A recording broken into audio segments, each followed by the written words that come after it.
우리의 희망 히브리서 10장 22절에서 23절. 기독교의 신앙 고백은 특별히 세례와 연결되어 있습니다.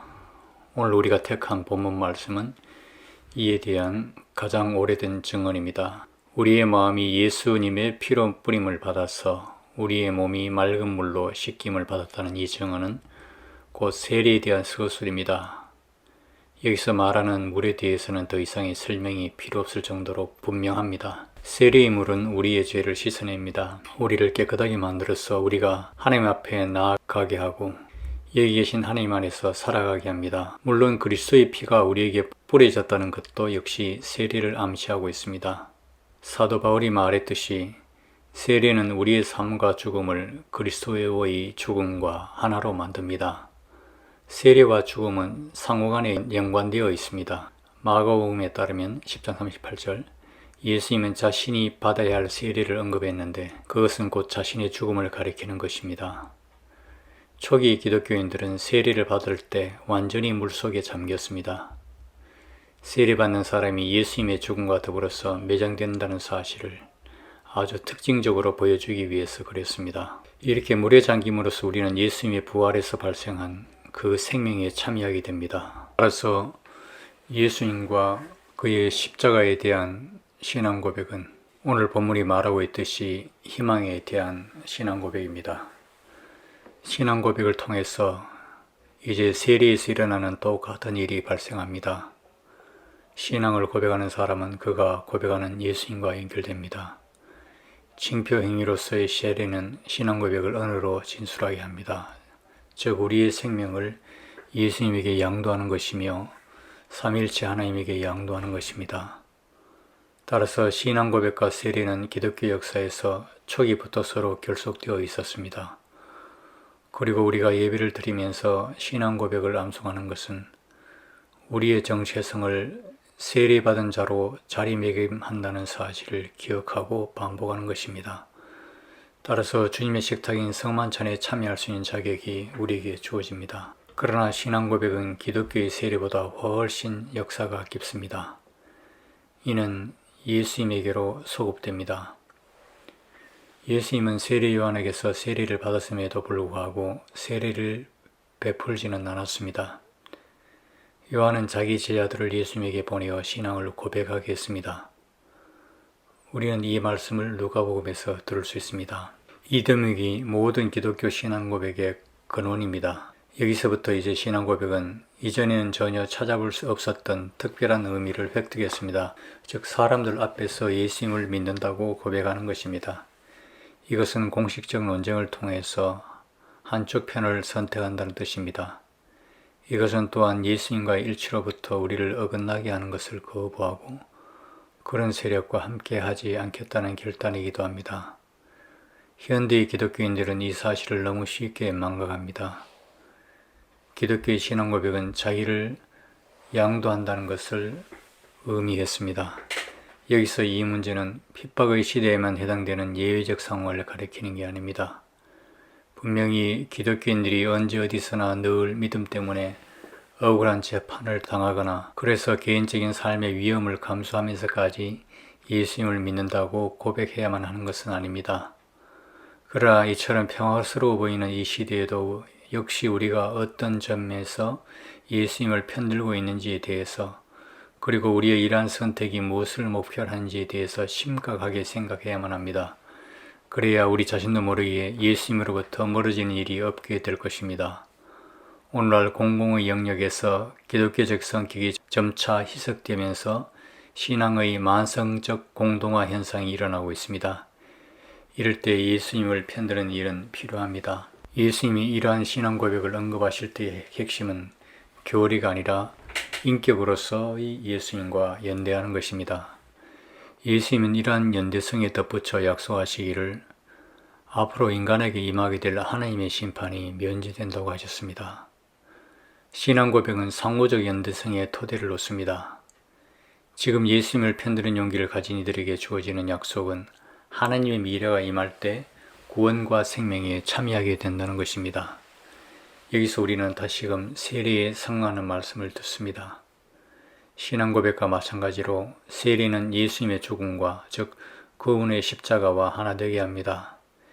이로써 우리는 앞으로 부활의 생명에 참여하게 될 것입니다. 기독교적 신앙 고백의 근원에서와 마찬가지로 세례에서도 역시 예수님의 인격과 하나 되는 게 핵심입니다. 이것은 모든 기독교적 희망의 근거입니다.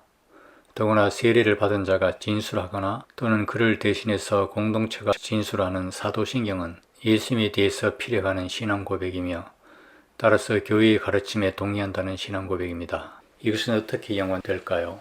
인격적인 면에서 예수님의 편에 선다는 것은 예수님, 아버지 하나님과 성령을 진술하고 있는 사도신경과 어떤 관계일까요?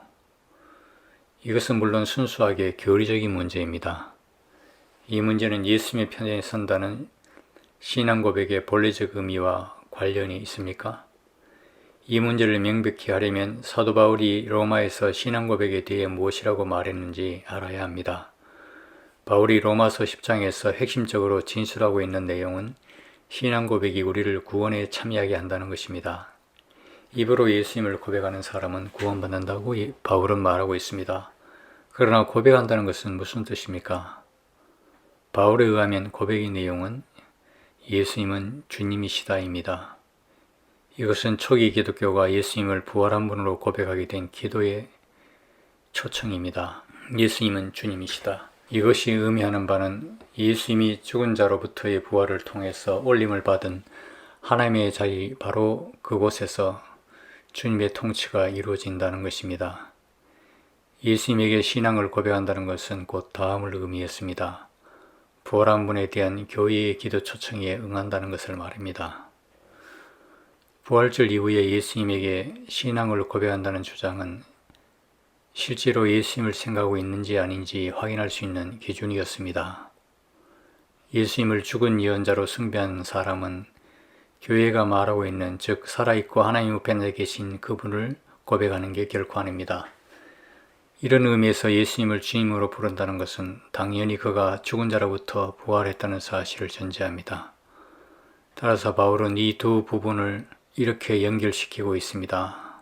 당신이 당신의 입으로 예수님을 주님이시라고 믿는다면 그리고 하나님은 그를 죽은 자로부터 부활시키셨다고 믿는다면 당신은 구원받습니다. 바울에 의하면 예수님을 일컫는 주라는 단어의 특징은 그 단어 이상의 진술과 연결되어 있습니다.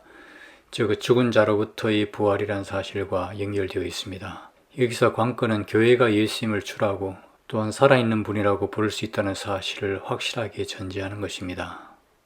교회는 죽어있는 한 분을 주님이라고 부를 수 없었습니다. 바울의 이 진술은 곧 기독교의 핵심 내용을 담은 사도신경 역사의 단초입니다.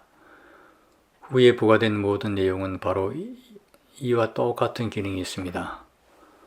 바울이 예수님의 부활을 암시하고 있는 이 진술과 똑같다는 말입니다. 사도신경에는 교회가 주로 부르는 그분이 따라서 교회가 신앙을 고백하는 그분이 누구인가가 언급되어 있다는 말입니다. 이는 곧 예수님의 정체성에 관한 특성들을 가리킵니다.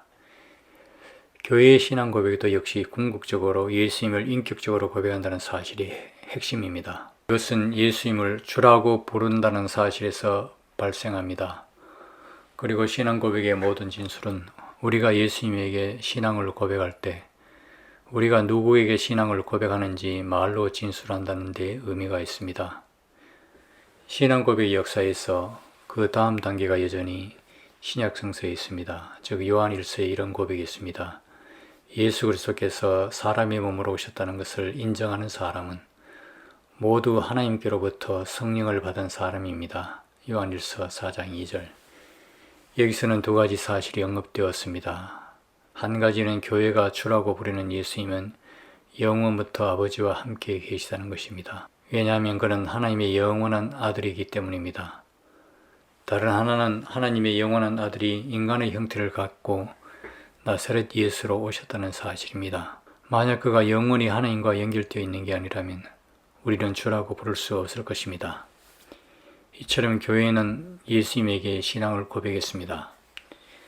그는 영원부터 하나님과 함께 있으며 우리를 위해서 사람이 되셨으며 십자가를 지셨고 부활하시어 다시 하나님에게로 올림을 받았다고 말입니다. 예수님이 선포한 하나님에게 신앙을 고백하지 않는 채 예수님에게 신앙을 고백할 수 있는 사람은 아무도 없습니다. 하나님은 아버지시며 천지의 창조자이십니다. 바로 이런 이유로 부활 이후 예수님을 향한 신앙 고백은 성령과 교회를 포함하고 있습니다.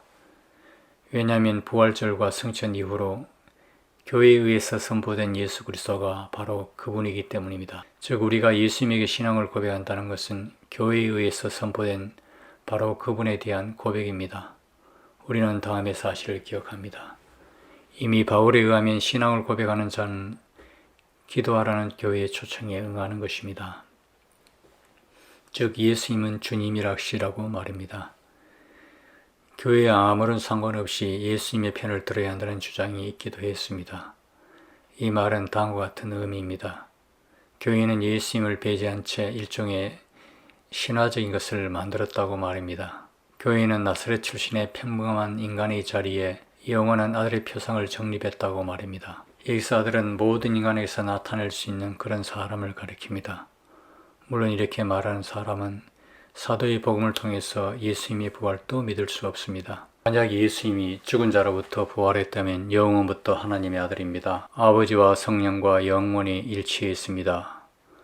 교회와 더불어서 예수님에게 신앙을 고백한다는 것은 아들로서의 예수님이 아버지와 결코 분리될 수 없는 하나라는 사실을 믿는다는 뜻입니다. 예수님에 대한 이런 발전된 신앙 형태는 니케아 신앙 고백과 콘스탄티노폴 신앙 고백에서 발견될 수 있습니다. 이 신앙 고백을 우리는 오늘 예배 시간에 함께 고백했습니다. 많은 내용을 포함하고 있는 이 사도신경의 내용을 적지 않은 현대인들이 이해하기 힘들어합니다.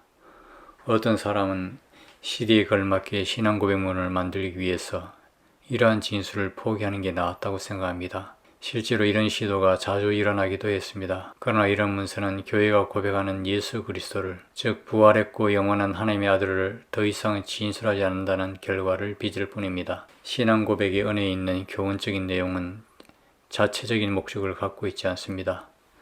이 언어들은 예수님에 대한 완전한 고백을 가능하게 한다는 점에서만 의미가 있습니다. 따라서 고대 신앙 고백의 진술들은 해석되어야 하는 것이지 다른 것으로 대체되면 안 됩니다. 그 신앙 고백을 확정하는 것은 기독교인의 신앙 고백을 현대적으로 재해석하려는 세속시대의 영예에 대해서 예수님에게 신앙 고백을 드리는 행위입니다. 기독교인들이 세기에 도전하지 않고 단지 세기에 적응하려는 것은 결코 새로운 경험이 아닙니다. 이미 히브리서는 이렇게 주의를 환기시킨 적이 있었습니다. 동요하지 말고 우리가 고백하는 희망을 굳게 간직합시다. 이를 확증하기 위해서 우리는 우리의 세례를 기억해야 합니다. 우리는 세례를 받고 물과 예수님의 피로 죄에서 깨끗해지고 구원받았습니다. 이것은 다음의 사실을 의미합니다.